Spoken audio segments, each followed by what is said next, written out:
بسم اللہ الرحمن الرحیم۔ السلام علیکم۔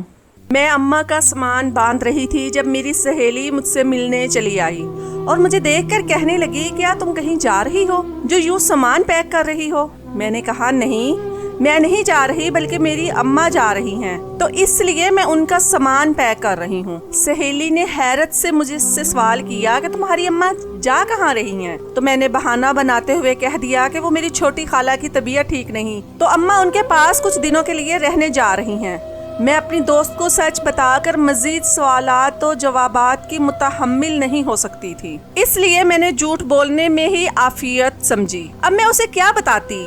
میری ماں ایک مزار پر 40 دن کا چلہ کاٹنے جا رہی ہے، وہ بھی صرف اس لیے کہ میرا کسی اچھی جگہ رشتہ ہو جائے۔ کوئی بھی یہ سنتا تو اماں کی ذہنی حالت پر شک کرتا اور 100 سوال کھڑے کرتا کہ ایک اکیلی عورت کو یوں کسی مزار پر جا کر رہنے کی ضرورت ہی کیا ہے؟ شاید میرا کوئی باپ یا بڑا بھائی ہوتا تو وہ اماں کو جانے سے روک سکتا، مگر یہی تو مسئلہ تھا کہ میرا کوئی باپ یا بڑا بھائی نہیں تھا، ورنہ نوبت اس حد تک آتی ہی نہیں کہ اماں کو میرے رشتے کے لیے پریشان ہونا پڑتا۔ میں نے اماں کا سامان باندھ دیا اور اپنی سہیلی کو لے کر چھت پر چلی آئی۔ وہ مجھے اصل میں اپنی شادی کا کارڈ دینے آئی تھی کیونکہ اس کی شادی طے ہو گئی تھی۔ اماں کے جانے کا وقت ہو رہا تھا اور میں دعا کر رہی تھی کہ میری سہیلی اماں کے جانے سے پہلے ہی اپنے گھر کو چلی جائے، کیونکہ میں نہیں چاہتی تھی کہ اماں کے منہ سے غلطی سے بھی نکل جائے کہ وہ کہاں جا رہی ہے۔ میری دعا قبول ہوئی اور کچھ دیر بیٹھنے کے بعد میری سہیلی اپنے گھر کو چلی گئی اور اس کے جانے کے 10 منٹ بعد ہی اماں بھی مجھے آوازیں دیتے ہوئے سامان لانے کا کہنے لگی۔ میں نے اماں کا سامان اسے پکڑایا اور ایک دفعہ پھر سے اس کو جانے سے روکنا چاہا اور کہا کہ اماں تمہیں جانے کی کیا ضرورت ہے؟ یہ سب ٹھیک نہیں ہے، نہ جاؤ۔ اماں نے میرے سر پر ہاتھ پھیرا اور کہنے لگی کہ میں تیرے لیے ہی جا رہی ہوں، صرف 40 دن کی ہی تو بات ہے۔ مجھے یقین ہے کہ تو میرے پیچھے اپنے بہن بھائیوں کا اچھے سے خیال رکھے گی۔ دیکھنا جب میں واپس آؤں گی تو تمہاری شادی بہت دھوم دھام سے ہوگی۔ اماں نے میری ایک بھی نہیں سنی اور گھر سے نکل گئی۔ میں یہ بھی نہیں جانتی تھی کہ وہ مزار کہاں پر ہے، اسی شہر میں ہے یا کسی دوسری جگہ۔ اماں سے تو میں نے پوچھنے کی کوشش کی تھی اور کہا بھی تھا کہ جس جگہ جا رہی ہو وہاں کا پتہ ہمیں دے دو، لیکن اماں نے صاف منع کر دیا اور کہا کہ میں نہایت رازداری سے جا رہی ہوں اور اپنا کام پورا کر کے ہی واپس آؤں گی، اس لیے میں نہیں چاہتی کہ درمیان میں کسی سے بھی کسی قسم کا رابطہ رکھوں۔ خیر اماں چلی گئی تو میں نے دروازہ بند کیا اور اب میں سہیلی کی شادی کا کارڈ کھول کر دیکھنے لگی۔ اگر اماں جانے سے پہلے اس کی شادی کا کارڈ دیکھ لیتی تو انہیں میرے لیے اور بھی افسوس ہوتا کہ ان کی بیٹی 25 سال کی عمر میں بھی ابھی تک کنواری ہی ہے۔ میں 5 بہن بھائیوں میں سب سے بڑی ہونے کے ناطے اماں کے بہت قریبی تھی۔ اماں مجھ سے بہت پیار کرتی تھی۔ بچپن میں ہی میرا رشتہ میرے تایا کے بیٹے کے ساتھ طے ہو چکا تھا اور پورے خاندان کو پتا تھا کہ میری اسی کے ساتھ شادی ہونے والی ہے، لیکن جب میرا باپ بیمار ہو گیا تو چچا اور تایا سمیت سب رشتہ داروں نے ہم سے آنکھیں پھیر لیں۔ ابا کے بیمار ہونے کی دیر تھی کہ سب کی اصلیت ہم پر کھل گئی کہ کون ہمارا سگا ہے اور کون نہیں۔ وہ وقت ہم سب گھر والوں پر بہت بھاری تھا کیونکہ میرا باپ گھر کا واحد کفیل تھا اور وہی گھر چلاتا تھا۔ محلے والوں نے تھوڑا بہت ہمارا ساتھ دیا، ورنہ تو رشتہ داروں نے ہم سے ناتا ہی توڑ لیا تھا کہ کہیں ہم ان سے پیسے نہ مانگ لیں۔ ہم نے سرکاری ہسپتال میں ابا کا علاج کروانے کی بہت کوشش کی، مگر شاید قسمت میں ابا کا علاج ممکن ہی نہیں تھا۔ کچھ عرصہ بیمار رہ کر میرا باپ اس دنیا کو چھوڑ کر چلا گیا۔ باپ کے مرنے کے بعد بھی میری ماں کو امید تھی کہ شاید میرا تایا ابھی بھی میرے سر پر ہاتھ رکھ لے اور مجھے رخصت کروا لے، مگر ان کو تو جیسے موقع ہی مل گیا تھا۔ انہوں نے صاف منع کر دیا اور رشتہ توڑ دیا۔ تب میں 22 برس کی تھی۔ تائی نے ہی پورے خاندان میں میرے بارے میں عجیب و غریب باتیں مشہور کرنا شروع کر دی تاکہ لوگ انہیں رشتہ توڑنے پر الزام نہ دیں۔ نتیجہ یہ ہوا کہ پھر خاندان میں سے کسی کا رشتہ میرے لیے نہ آیا۔ اس صورتحال نے میری ماں کو بہت پریشان کر دیا تھا۔ وہ لوگوں کے گھروں میں جا کر کام کرنے لگی تھی اور میں نے بھی کچھ بچے گھر میں ٹیوشن پڑھانا شروع کر دیے تھے، جس کی وجہ سے ہمارے گھر کی دال روٹی چلنے لگی۔ مگر اماں کو ہر وقت میرے ہی رشتے کی فکر لگی رہتی تھی۔ ابھی تک خاندان میں سے اور نہ ہی خاندان سے باہر کسی نے میرے لیے رشتے کا پوچھا تھا، اور یہ صورتحال ایک ماں کے لیے کس قدر تکلیف دہ ہو سکتی ہے ایک بیٹی بخوبی سمجھ سکتی تھی۔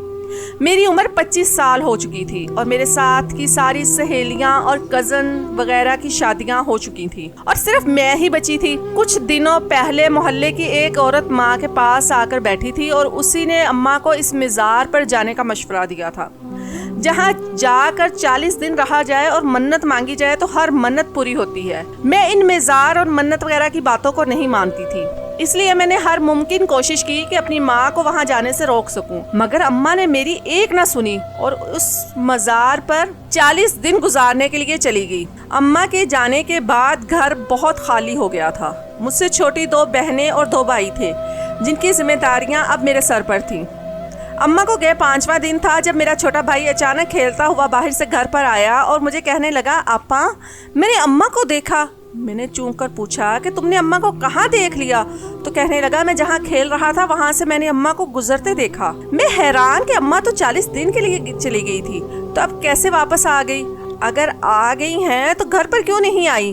میں کافی دیر اماں کا انتظار کرتی رہی کہ شاید وہ گھر واپس آ جائیں، لیکن پورا دن گزر گیا اور پوری رات بھی گزر گئی، اماں واپس نہیں آئی۔ مجھے لگا کہ شاید میرے بھائی کو غلط فہمی ہوئی ہوگی۔ اماں نے جاتے ہوئے اپنے کمرے کو بھی تالا لگا دیا تھا۔ اب ایک ہی کمرے میں ہم سب بہن بھائی رہتے اور سوتے تھے۔ جب بھی محلے میں سے کوئی آتا اور میری ماں کے بارے میں سوال کرتا تو میں فوراً سے بہانہ بنا دیتی، اماں چھوٹی خالہ کے ہاں رہنے کے لیے گئی ہیں۔ میں گن گن کے دن گزار رہی تھی کہ کب میری ماں واپس آئے اور آخر 40 دن پورے ہو گئے۔ جب اماں گھر پر واپس آئی تو اماں کو دیکھ کر ایک لمحے کو تو میں پہچان ہی نہ پائی۔ اماں کی تو جیسے کایا ہی پلٹ گئی تھی، وہ بیوہ سے یکدم ہی سہاگن لگنے لگی تھی۔ اس کی رنگت پر بھی کافی فرق پڑا تھا اور اماں کا لباس وہ نہیں تھا جو کپڑے میں نے اس کے ساتھ بھیجے تھے۔ میں نے مشکوک نظروں سے اماں کو دیکھا اور کہا، اماں یہ سب کیا ہے؟ اماں کہنے لگی، میں نے کہا تھا نا کہ تیرا رشتہ میں پکا کر کے ہی رہوں گی، تو میں نے تیرا رشتہ پکا کر دیا ہے۔ 1 مہینے بعد تیری شادی ہے۔ مجھے سمجھ میں نہیں آیا کہ اس بات پر میں خوش ہوں یا ناراض۔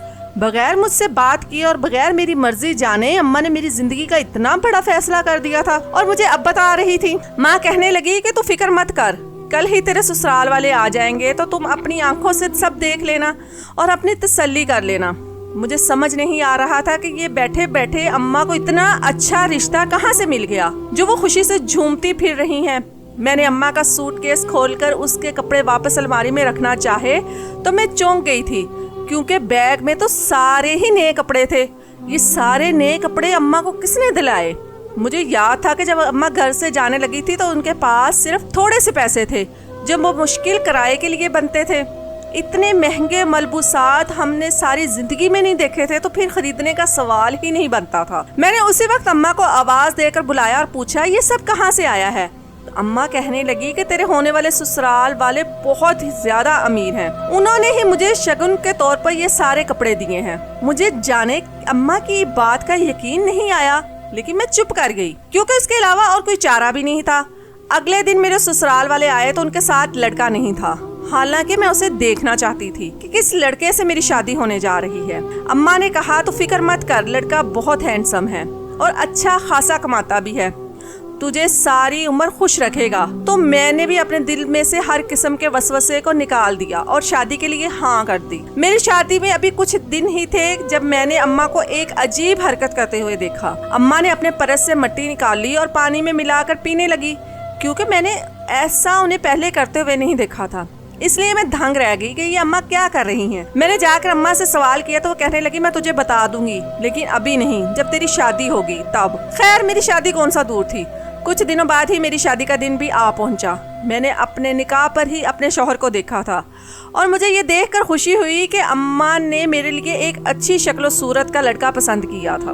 جب میں رخصت ہونے لگی تو اماں نے مجھے گلے لگاتے ہوئے میری مٹھی میں ایک پڑیا سی پکڑا دی اور میرے کان میں سرگوشی کرتے ہوئے کہنے لگی، یہ وہی مٹی ہے جسے میں اس دن پانی میں گھول کر پی رہی تھی، یہ یہاں کی عام سی مٹی نہیں، بلکہ میں اسے مزار سے لے کر آئی ہوں اور اس پر پڑھائی کی ہے. یہ تمہارے لیے میری طرف سے شادی کا تحفہ ہے. میں دل ہی دل میں حیران ہوئی کہ بھلا یہ کیسا تحفہ ہے. تو اماں نے سرگوشی کرتے ہوئے کہا کہ یہ ایک خاص راز کی بات ہے جو میں تجھے کل بتاؤں گی. تو بس اس مٹی کو کسی کی نظروں میں مت آنے دینا. میں نے ایسا ہی کیا اور جا کر وہ مٹی کی پڑیا اپنے سامان میں چھپا لی. اگلے دن ولیمے کے بعد میں اماں سے ملنے گئی تو میں نے پوچھا کہ اماں وہ مٹی تم نے مجھے کیوں دی ہے اور اس کا کیا کام ہے میرے پاس. اماں کہنے لگی اس مٹی کو معمولی مت سمجھنا. جب بھی تیرا شوہر تیرے سے جھگڑا کرے تو تو نے اس مٹی کو پانی میں گھول کر بلکہ شربت بنا کے اسے پلا دینا. پھر دیکھنا وہ کیسے تیرا غلام ہو کر تیرے آگے پیچھے پھرے گا. شوہر کو قابو میں رکھنا بہت ضروری ہوتا ہے ورنہ عورت کے قدم مضبوط نہیں رہتے. اماں کہہ تو ٹھیک رہی تھی اور کہہ بھی میرے بھلے کے لیے. اس لیے میں نے وعدہ کر لیا کہ میں ویسا ہی کروں گی جیسا کہ وہ بتا رہی ہیں. ویسے تو میرا شوہر بہت اچھا تھا اور میرا بہت خیال رکھتا تھا اور مجھے نہیں لگتا تھا کہ کبھی ہماری لڑائی بھی ہوگی. لیکن ایک دن ایسا ہو گیا کہ غلطی میری ہی تھی. میرے شوہر نے مجھے کہا تھا کہ میں اس کی ماں کو وقت پر دوا دوں کیونکہ اگر وہ دوا نہ کھائے تو ان کی طبیعت بگڑ جاتی ہے. لیکن میں بھول گئی اور میری ساس کی طبیعت اتنی خراب ہو گئی کہ اسے ہسپتال لے جانا پڑا. واپس آ کر میرے شوہر مجھ سے بہت ناراض ہوا اور مجھ پر بہت چلایا بھی. میں بھی اس سے لڑنے لگی کہ میرا اس میں کیا قصور ہے. قصور ہوتے ہوئے بھی ہماری لڑائی کافی بڑھ گئی اور وہ غصے میں گھر سے باہر چلا گیا. اچانک مجھے اماں کی دی ہوئی مٹی یاد آئی تو میں خوش ہو گئی اور جلدی سے وہ پانی میں گھول کر شربت بنایا اور اپنے شوہر کے آنے کا انتظار کرنے لگی. جیسے ہی وہ آیا تو میں نے میٹھے لہجے میں اسے مخاطب کیا اور کہا کہ غصہ ٹھنڈا کر لیں اور یہ شربت پی لیں.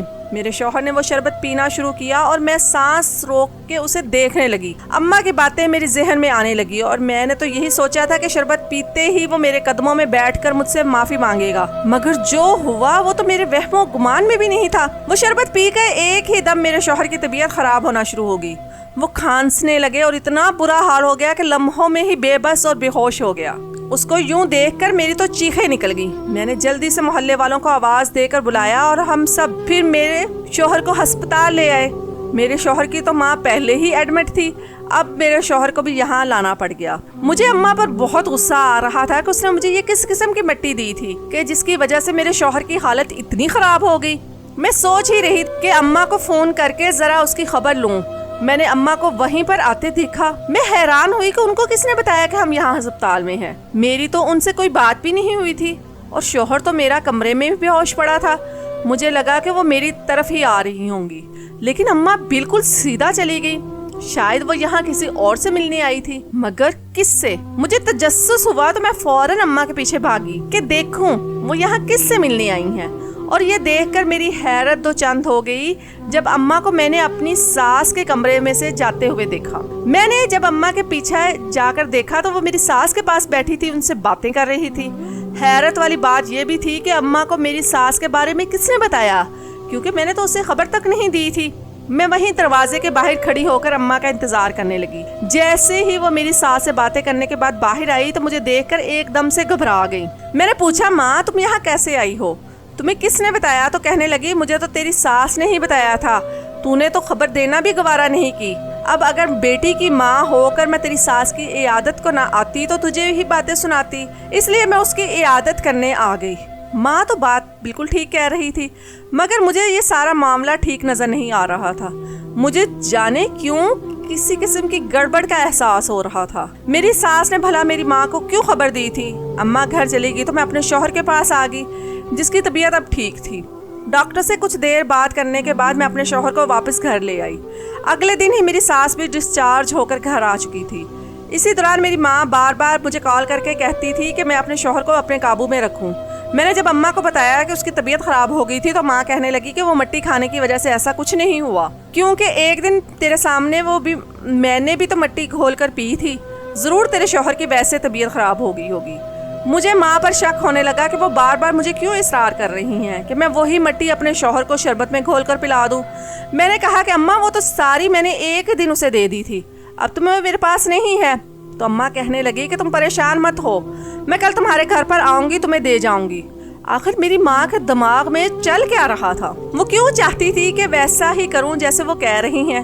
میں ایک بار دیکھ چکی تھی کہ اس مٹی کی وجہ سے ہی میرے شوہر کی جو طبیعت خراب ہوئی تھی